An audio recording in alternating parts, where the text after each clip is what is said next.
Bonjour à tous, je suis très heureux de vous retrouver pour continuer notre série concernant ce que Dieu ne peut pas faire. Aujourd'hui, j'aimerais te parler d'une chose très importante, une chose qui est capitale pour nous encourager, pour nous fortifier. Dieu ne peut pas faire une chose, cesser de t'aimer. Dieu ne peut pas s'arrêter d'aimer, tout simplement. Pourquoi ? Parce qu'il est amour, c'est son caractère, c'est ce qu'il est. La parole de Dieu nous dit dans Jérémie 31, le verset 3, « Je t'ai aimé d'un amour éternel ». Autrement dit, Dieu nous a toujours aimés. Dieu nous aimera toujours. Et il continue de nous aimer en ce moment. Peu importe, c'est ce qui est extraordinaire avec Dieu, c'est que peu importe ce que je fais, peu importe mon attitude, peu importe mon comportement, mes paroles, mes actions, Dieu va continuer à m'aimer. Ça ne va pas changer son amour pour moi. Que je le trahisse ou pas, que je lui sois infidèle ou pas, Dieu va continuer à m'aimer. Maintenant, peut-être la chose la plus difficile, c'est qu'est-ce que moi je vais faire de cet amour ?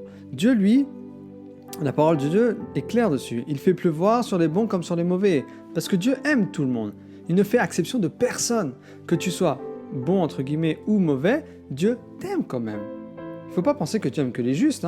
Dieu aime toute l'humanité tout entière. Et Jean 3,16 en est la preuve. Car Dieu a tant aimé le monde qu'il a donné son Fils unique afin que quiconque croit en lui ne périsse point, mais qu'il ait la vie éternelle. Autrement dit, cela prouve cet amour que Dieu a pour toi et moi. Cet amour qui ne peut jamais et qui ne s'arrêtera jamais. Dieu tous les jours t'envoie son amour. Il te bombarde de son amour.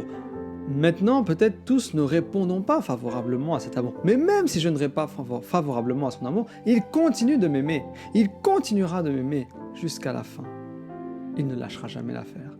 Parce que Dieu, c'est ce qu'il est, amour. C'est nous encourageant pour nous de savoir que, comme Paul l'a dit dans Romains 8, rien ne peut me séparer de l'amour de Dieu. Rien ne peut se mettre au travers de ce flux d'amour constant qui vient de Dieu. Nous, entre humains, parfois, il suffit d'une petite trahison, une petite attitude, un petit comportement, une petite parole de travers qui fait qu'on n'arrive plus à aimer une personne, qui fait qu'on met cette personne de côté. Mais Dieu, ce n'est pas comme ça. Dieu continue à t'aimer. Dieu continuera à t'aimer. Ça ne veut pas dire qu'il faut continuer à vivre dans le péché, par exemple. Non. Dieu s'attend aussi à ce qu'il aimerait avoir un retour de cet amour, comme nous, entre guillemets. Mais cet amour de Dieu reste un amour inconditionnel.